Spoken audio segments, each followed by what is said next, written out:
Oh my god. Oh my god, he on X Games mode. Hey! We're recording the podcast! Shut up! Good morning to you, wherever you are, because it is Morning Subway! for October 25th, 2024. My name is Burnie Burns, sitting right over there. She had her hand on the ball first. It's Ashley Burns. Say hi to Ashley, everybody. I don't think you understand. Did I get the right ball? Was it your birthday? We'll get into all of this in a second. How's it going, everybody? It is Friday. You've made it to Friday. Congratulations. It is only, if you're an American, only what? 10 days left before the end of the world, or I guess the greatest day ever. I'm not sure which one. And then only 2.5 months until that actually takes effect. That's exactly right. You like the UK political system where people are voted out and they're gone like with a cardboard box that day. I like the basically the voting comes in, they go, here's who won, and the guy in the house starts putting his shit in a cardboard box. Yes. And he's out. And the next day the new guy moves in. First they get the landlord to like slap on a coat of paint, right? And then like fix up all the burnt carpet or whatever. You get your deposit back. Get your deposit back, and then the new guy's in there. Bam. Easy peasy. 2.5 months for a transition just seems like you're dragging it out, guys. Yeah, and the American one is like mid-January, so we go 2 months with the guy in there. He pardons a whole bunch of people, he or she soon, pardons a whole bunch of people in that 2-month period. And then the current one is like a guy in a bison headdress shows up or something like that. I don't know, medicine man. I think it's also very important to note that that some of the big pardons coming up, of course, are turkeys. Oh, they are coming up. We, I just had a dear friend Jeff reached out to me. I shouldn't say this because it could spoil a potential. We used to have a really cool Christmas gift we would give out. And he asked me, like, where did we get those things? It's a smoked turkey. I'm ruining his Christmas gift for other people. So there you go. That's what you get. There you go. Spoilers. Yeah. And if you don't get the smoked turkey Christmas gift, now you know you're not truly loved. Not an advertisement, hashtag not an ad, but Greenberg smoked turkeys. So good. They have the best URL of all time, by the way, for their smoked turkeys that they mail out. Their URL is gobblegobble.com. Look, Burnie, you got to be really careful about putting out these reviews. You got to make sure you're not being paid or compensated for these reviews in any way. Do you understand? Because that's fully my experience. That is not a fake review, FTC.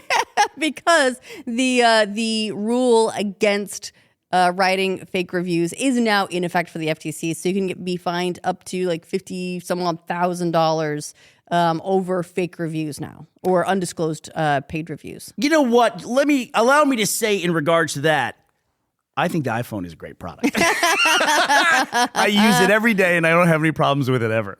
Yeah, so this is this was voted on earlier this year in August. Get out your checkbook, Gavin Free. They're coming for you. But yes, now finally, there will actually be consequences for people like basically boosting products online with a bunch of fake reviews. So, it matters because if you're like me, right, you go and you look at a product and then you see what the overall ratings on a product are, and it's been an issue for a very long time on places like Amazon, where especially a lot of sellers will then contact you after you buy something and be like, hey, we'll give you a $10 credit on your next thing for a 5-star review, because they're trying to get their stars up, because people won't buy anything with low stars. So people are going to game the system however they can. That always makes me hate the product that I just opened. Yeah, honestly. It makes me feel like, oh, this is a shitty product. yeah, it makes me feel like, oh, so what you're saying is this wasn't actually a good thing. Right. But now that's going to be a little bit more upfront. You don't get to do that anymore. One of my favorite memes online. You remember the lady who tried is it White Claw that you tried? And she goes through all the reactions of, no, I'm pretty sure that was kombucha. Was it kombucha? Is that what she was trying?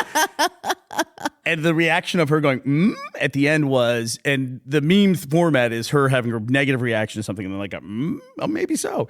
And it was 5 stars, but like 12 reviews on Amazon versus like 4,000 reviews and 4.2 stars. Like, oh, that one's way better. And it is. Like, if a bunch of people review things above 4 stars, I have way more faith in it than a 5-star review from like 30 people. I know that's just like somebody's office. But sometimes, like the quantity averaging is like that helps. Yes. That helps you feel good about something. Like, we're a solid 4.2 as opposed to it could be amazing, maybe. And I love the way people review everything online. Why do we even have 5 stars at this point? Because everyone's like 90% are 5 stars and then 10% are 1 star. It's just like, whoever gives anything 2 stars? That's got to be like the lowest frequency of rating on anything ever. Yeah, or like 3 stars. Like, yeah, this was pretty solid. It did the job. It was missing some bells and whistles that I would have liked to see. No one's doing that. Yeah, it's either this is a okay. garbage product, or you receive it and you go, it was broken. And it was broken when it arrived. Like the mailman broke it. 1 star. Or if you're on Amazon UK, you get 3 stars, and then it's like, I don't even own this product. Why are we even talking about this? But it looks nice, or you'll be like, I just opened it. Seems nice. I can't help but wonder, I would love to see how this new law, guideline, regulation is applied, because I could see a way that this could go wrong. Like, for instance... Oh, there's loads of ways it could go wrong. I could see this being completely subverted, and people who make reviews of products because they're mad, that are clearly just them being mad and emotional, that then the manufacturer says, hey, that was not an honest review, like, of the product. Like, it actually does work in this way, or whatever, $51,000. Boom. It would be interesting to see if this has any effect, or if this requires platforms to start filtering reviews in a certain way. As people who play video games, we have very often seen the review bomb, right? And this happens with movies a lot too, it seems like, on Rotten Tomatoes or IMDb or whatever, where people will be mad about the idea of a movie, or they'll be upset about some new thing that a game did, and they just flood a game with like the casting 1 star. of a character, or something like that. Yeah. And they get upset about that, and so they tear the movie down. Yeah. And that, and so can that now fall under these guidelines? And are platforms going to be responsible for filtering these reviews more? I know things like Steam already do, but I'll be curious to see if other things do. Also, I think it's interesting that when you go to Amazon, which is where I read most of my reviews, because I look at products, it's weird to me. I have to go through all these steps in order to sort my searches by average customer review. Like, that should be my default search on everything. That's what I want, because that's what I always use. It is interesting to me that they have the badge for some of those reviews that say verified purchaser. Why wouldn't that just be the requirement for everybody? I mean, you're Amazon. If they didn't buy it, if why they didn't are buy they on reviewing Amazon, it? are you sure you want them reviewing it? Right. I mean, if you can't absolutely verify that this person bought it, why would you allow them to leave a review? I get that people probably bought a product somewhere else and then decided to stop by Amazon and review a product just for the hell of it because people are psychotic. But why would you allow that? We don't need that. There's enough people buying stuff on Amazon where it should always be a verified purchase. Because it's engagement. I guess so. That is true. Yeah, too. There are people who make that's like a whole, I don't know if it's a livelihood, if they make money from it or what. But there are people who chase the top review slots on Amazon. No, that's like being the mayor of your corner Starbucks on Foursquare. They have 10,000 reviews and things like that. That's too much. That's too many reviews. It's like a whole identity. You never know. It's like anything. When you get involved with it, and then suddenly it just becomes like you're all in on something. And sometimes that lasts 2 months. Sometimes that lasts 10 years. You know what I mean? It's crazy. Yeah, who am I to judge? But I will be curious. Can I recommend something before we get off this? Yes, you may. There's a movie called The Corporation, which I would highly recommend that everybody watch. And we're talking about how you can make a law and then it gets subverted or it gets applied in ways you didn't intend. Corporation takes a tack that the 14th Amendment, which was created and implemented to give rights to former slaves in America, that is the amendment to the Constitution, which then gave rise to the American corporation, one of the great ironies of American lawmaking. This is where they claim personhood for corporations. That is correct. They used the language around former slaves and establishing of personhood to apply that to corporations and how we can create corporations that have their own personhood and identity, and you can sink all the liability into those things. It's a really interesting documentary. The Corporation. Also, related note, just while we're talking about new rules and things that are going into effect or being fought, etc. So the FTC they've passed a rule. It's not in effect yet. But it's a click to cancel. It's basically that where it should be as easy for you to cancel a subscription as it was to sign up for the subscription. And you should be able to do that where you signed up. So if you sign up online, they can't make you go into a location or call someone on the phone or send something in by mail. Send a certified letter with a cashier's check. Right.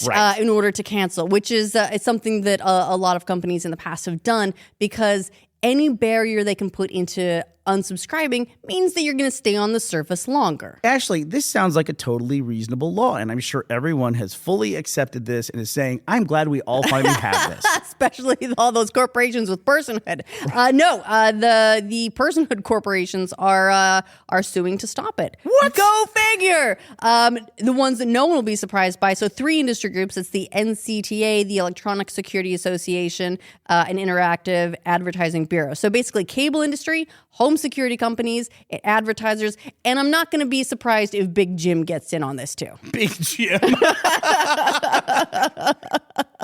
That's either a conglomerate of fitness centers around the nation or just a really big dude named Jim. You don't want to upset Big Jim.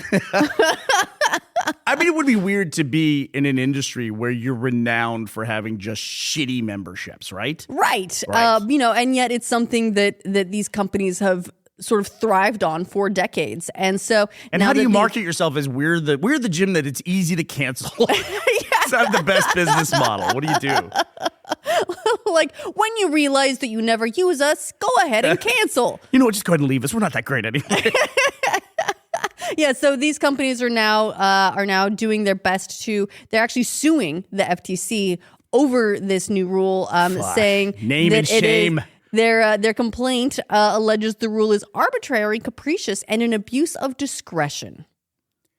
If I was, listen, this is like the devil horns coming up here. But if I was going to fight this in court, I would just say that this would be an enormous expense to require us to change everything we have in place as a business without any kind of like remedy for us to do that. You know what I mean? It's like when we moved to the EU, essentially where we are, because we're under the rules of the EU, and the privacy laws with websites and cookies and things like that from the EU, a lot of times we'll try to go visit sites in the US and they're just like, hey, bro, you're from the EU. We're not going to service you. Because that's a choice they have to make.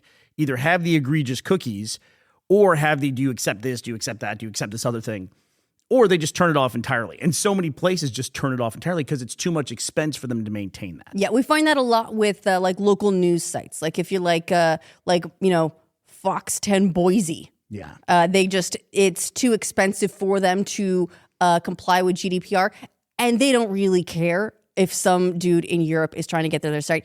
They're servicing people in Boise. Right. So local news. Yeah. So they will just actually just fully shut the site down for people in the EU. I think we've said like Boise before when we talk about this, but really Austin does it. Like KXAN. I want to see the weather in Austin.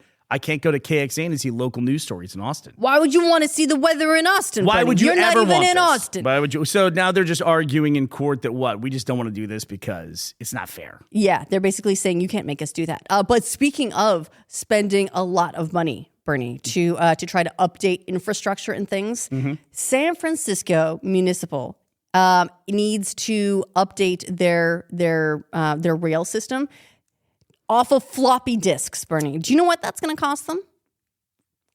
What kind of floppy disks? 5-inch floppies. Get out of here. They're using 5 1/4 inch floppies? What year is it? Where do they get them? Well, that's part of the problem. That's why they have to transition off. It's because they're getting harder and harder to get, and the risk of them, being damaged and becoming unusable is obviously increasing. So they've been using these 5 1/4 inch floppies since, Bernie. Here's where I'm like, you've got to be kidding me. Since 1998. They've been trying to get off since 1998? No. They've been using them since 1998. So they were, I feel like, behind the times when it was installed. CD-ROMs were a thing in 1998. What the fuck? They added them in 1998? Yeah, That's so bizarre. Yeah.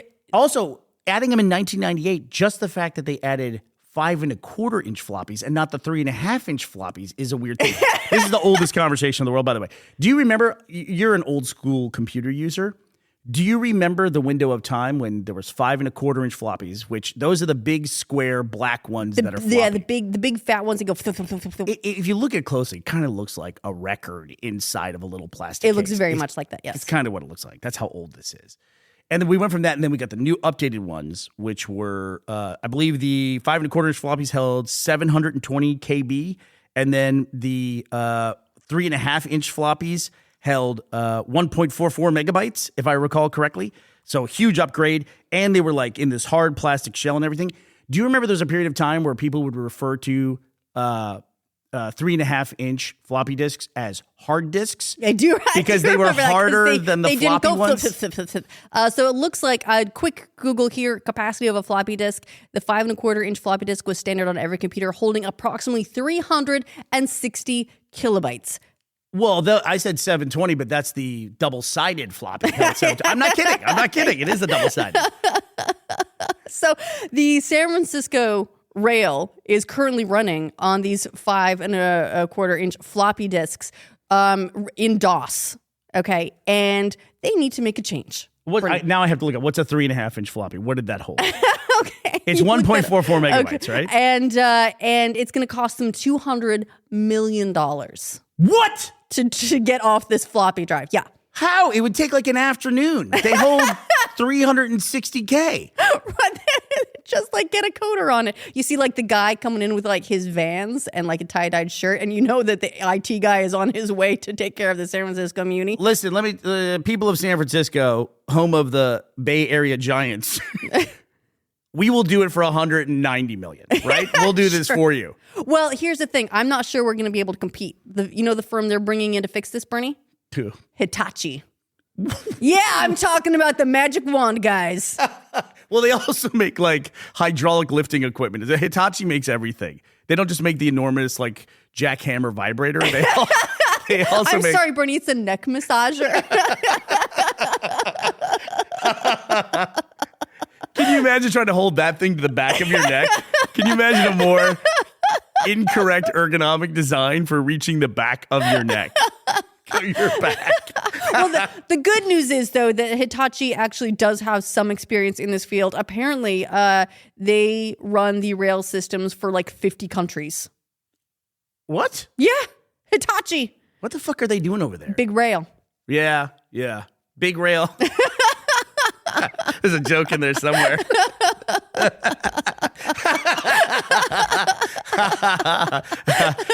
I would love if the Hitachi Magic Wand vibrator actually started off as a way to drive like railroad spikes into the ground.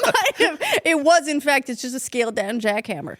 Okay, while we're talking about pricks who are spending too much money, can I talk about the World Series? Yes, you may. All right, listen up, fuckers. The World Series starts tonight, so This it is is now baseball. The Yankees of New York versus the Dodgers of Los Angeles. Okay, so this is the coast to coast head to head battle. This is Major League Baseball's dream series. To put this in perspective, imagine if a team from New York City was playing a team from Los Angeles. The actual thing is the example that you would use to show the hyperbolic money that is going to be produced by this thing. Yes. It is insane how big those two markets are. And actually, they're being so lame because Ohtani is like this huge success for them. He's the guy, Ashley, who did the 50-50. He hit the 50 home runs and the 50 stolen bases. But they sold his baseball that he hit the 50th home run. It just sold for how much? Like I heard about this. $5 million or something like that? So this is drama that I have heard about. Yes. So they sold the baseball that he hit. They sold for like $4.3 million. That's it. But I heard about it because there's a big lawsuit over this baseball because so when he hit it, it went up into the stadium and Yes. there was like this scrum, like people brawling over this thing. I don't know if I'd call it that, but go ahead. Well, I mean, it was a very awkward brawl because there were like chairs and tables in the way, and People, so like, everyone's under the scrambling seats, under yeah. the tables. Anyway, so basically, one guy walked away with the ball and sold it to this auction company, which has now they've got their final bid of $4,392,000. That is correct. I had that number right in front of me. $4.392 million. And so now there's a bunch of lawsuits over that because there's a bunch of people claiming that ball should be theirs. You could get rid of 2 floppy disks for the cost of this baseball. Just think about how many Muni systems you could update. Actually, not that many. So there is a lawsuit. I think there's 2 lawsuits. There's like a kid who is involved in the mix there. if I recall correctly, there was one of the lead lawyers made a complaint that it was his birthday. Yeah, so there's one guy who said that he was the first to catch the ball, and that this other guy stole the ball from him, and then another guy also filed a suit against both of them, saying he was the first to secure the ball, but then got tackled, and it's a mess. Everyone thinks this ball should be theirs. Well, why not? And if I may, you were in the baseball stands when the ball came your way, and you made $4.4 million. Maybe split the money with some of the people. You know what I mean? It's like it's like you won the lottery. I got hit by a bolt of lightning that was made out of money. You know, I mean, I'm happy for you, but maybe just throw these people like $100K. It is also a little bit messier. This isn't like the case of, say, like this kid going to catch a ball and some lady ripping it out of his hands and then like going wee with her friends. I'm going to post the video of that, by the way, in the link dump, because I feel like this video needs to be watched every time it comes up, because what a bad look. Yeah, the etiquette of home run balls landing in the stands is always kind of interesting. And when someone doesn't quite understand the etiquette of it, there's not understanding etiquette, and then there's literally ripping a ball out of a kid's hands, and waving it around to your friends like you did something great. It's a bad look. Yeah, not a great look. All right, well, the Dodgers are playing the New York Yankees, game 1 of the World Series today. It's sure to be a big one, and if you're a conspiracy theorist, it's almost sure to go to 7 games to maximize the amount of screen time. Do you know how you're actually going to be able to watch it? That's not a review, by the way, of the MLB. It's not. I gotta be careful what I say now. Gotta watch myself. But it's funny because Major League Baseball is now trying to really lean into this, especially with Ohtani, where they're saying like, this is truly a global World Series. Because, you know, it's really funny when it's the World Series and it's just teams from North America and that's it. Yep. Because Ohtani's a huge deal in Japan.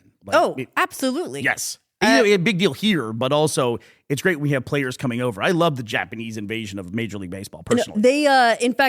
He's such a big deal in Japan. I mean, Japan loves baseball anyway, but they're delaying, Bernie, the premiere of the new season of the One Piece anime on TV. Is that still going? Oh yeah, but they're delaying the premiere for the new season for the World Series because he's just so wildly popular there. Oh my God. And I love some of the Japanese players who have been in the MLB. I will put a link.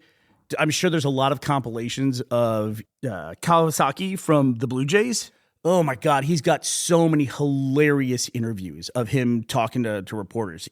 Just a brilliantly funny guy.